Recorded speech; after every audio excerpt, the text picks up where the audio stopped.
Congressman Paul. Thank you, Mr. Chairman.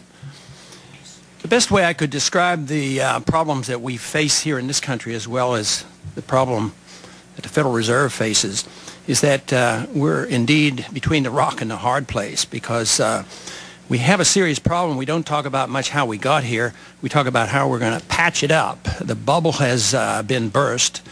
We saw what happened after the NASDAQ bubble burst. We don't ask how it was created, and then we have a housing bubble, and it's deflating and it's spreading. And yet nobody says, where does it come from? And what is the advice that you generally get? And that is, inflate the currency. They don't say inflate the currency. They don't say debase the currency. They don't say devalue the currency. They don't say cheat the people who are saved. They say lower the interest rates. But they never ask you, and I don't hear you say too often, the only way I can lower interest rates is I have to create more money. I have to lower the discount rate. I have to make it generous. I have to increase reserves. I have to lower the interest rates and fix the interest rates, overnight rates. And the only way you can do this is by increasing the money supply. And I see this as the problem that we don't want to talk about.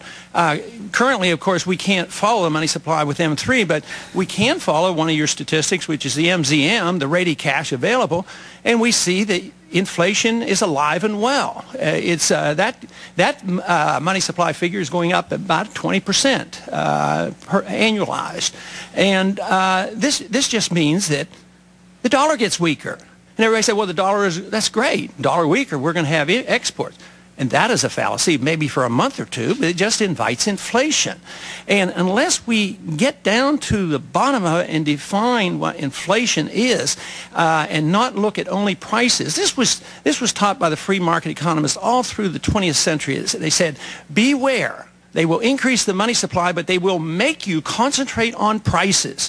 And they will give you CPIs and PPIs, and they'll fudge those figures, and they'll talk about wage and price controls to solve our problems.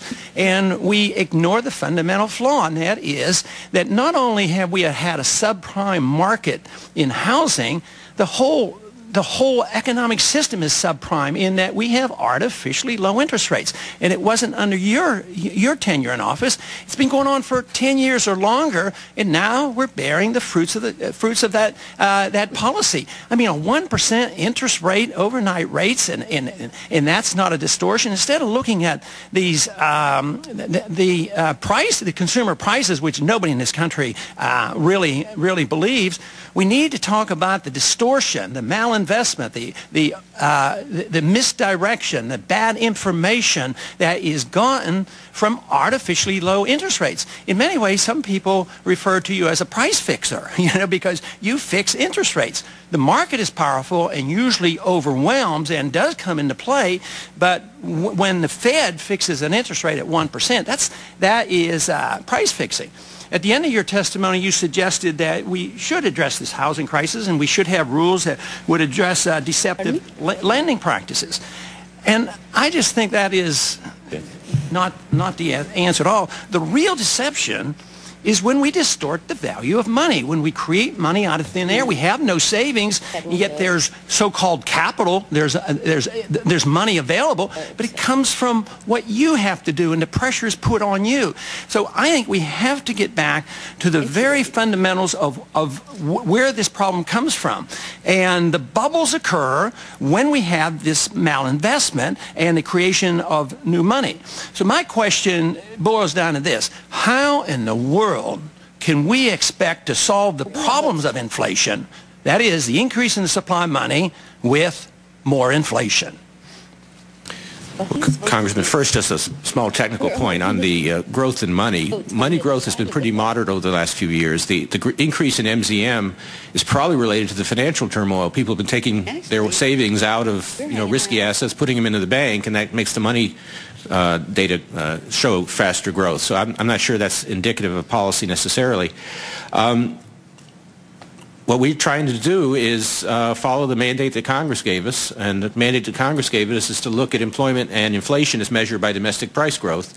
And as I talked about today, and I think you would agree that we do see risks to inflation, and we are taking those into account, and we want to make sure that prices remain as stable as possible in the United States. But how can you do this and pursue this the policy you have without further weakening the dollar. There's a dollar crisis out there, and people's money is being stolen. People who have saved, they're being robbed.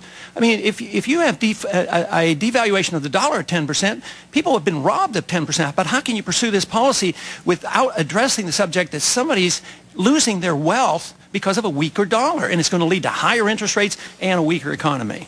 If somebody has their wealth in dollars and they're going to buy consumer goods in dollars, and it's a typical American, then the decline in the dollar, the only effect it has on their buying power is it makes imported goods more expensive. Yeah, but not if you're retired and elderly and you have CDs and their cost of living is going up no matter what your CPI says. Their cost of living is going up and they're hurting, and that's why the people in this country are very upset.